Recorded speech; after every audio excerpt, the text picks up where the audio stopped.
राज ठाकरेंनी घेतलेल्या ईव्हीएम विरोधी भूमिकेचं समर्थनच आहे असं उत्तम जानकरांचं म्हणणं आहे।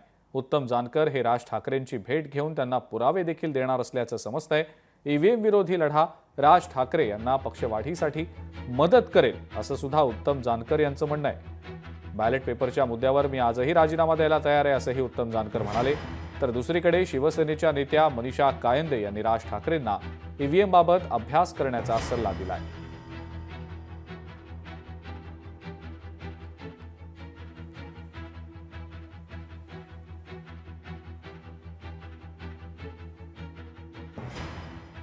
नक्कीच मी राजसाहेबांचं या लढ्याच्या निमित्तानं स्वागत करतो। हा लढा अतिशय महत्त्वपूर्ण आहे, देशाला हुकुमशाहीपासून वाचवणारा आहे। मार्कडवाडी ह्या विषयाचं जाणून घेणं आणि त्याविषयीचे अनेक पुरावे मी त्या ठिकाणी त्यांना देतोय आणि मी नक्कीच त्यांना सोमवारी मंगळवारी भेटेन। राज ठाकरे यांनी पूर्ण ईव्हीएमचा अभ्यास करावा आणि जेव्हा लोकसभेमध्ये जे निकाल लागले त्याबद्दल ते बोलत नाहीत। जिकडे भाजपला मताधिक्य नाहीये, जिकडे त्यांचं सरकार आलं नाहीये याच ईव्हीएमच्या माध्यमातून, तेव्हा ते काही बोलत नाहीये।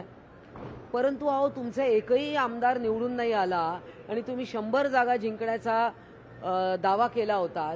मला असं वाटतं की आणि जेव्हा ईव्हीएम चॅलेंज करा, हॅक करून दाखवा, जेव्हा इलेक्शन कमिशन वारंवार आव्हान करते त्यावेळा मनसेचा एकही प्रतिनिधी तिथे जात नाहीत।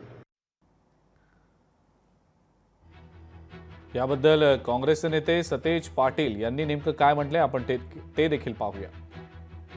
त्यातली जगातली सगळ्यात मोठी लोकशाही आपली आहे आणि या लोकशाहीमध्ये मतदान हे पवित्र समजतो आपण। ते कुणाला होतंय याचं योग्य माहिती मिळणं किंवा त्याचा विश्वास निर्माण करणं ही निवडणूक आयोगाची जबाबदारी आहे। आणि देशातल्या अनेक पक्षांनी निवडणूक आयोगाला वेळोवेळी सांगितलेलं आहे की ईव्हीएम व्हीव्हीपॅट संदर्भातले जे काही त्यांच्या निदर्शनास आलेले आहेत त्या संदर्भात एक विस्तृत खुलासा व्हावा अशी अपेक्षा सामान्य लोकांनी केलेली आहे आणि अनेक पक्षही करत आहेत। त्याचाच भाग म्हणून आज राज ठाकरेजींनी मला वाटतंय वक्तव्य केलेलं आहे की टाकलेलं मत माझं कुठं जातंय, हे गायब होतंय। लोकशाही मराठी ऐका, पहा, जागरूक रहा।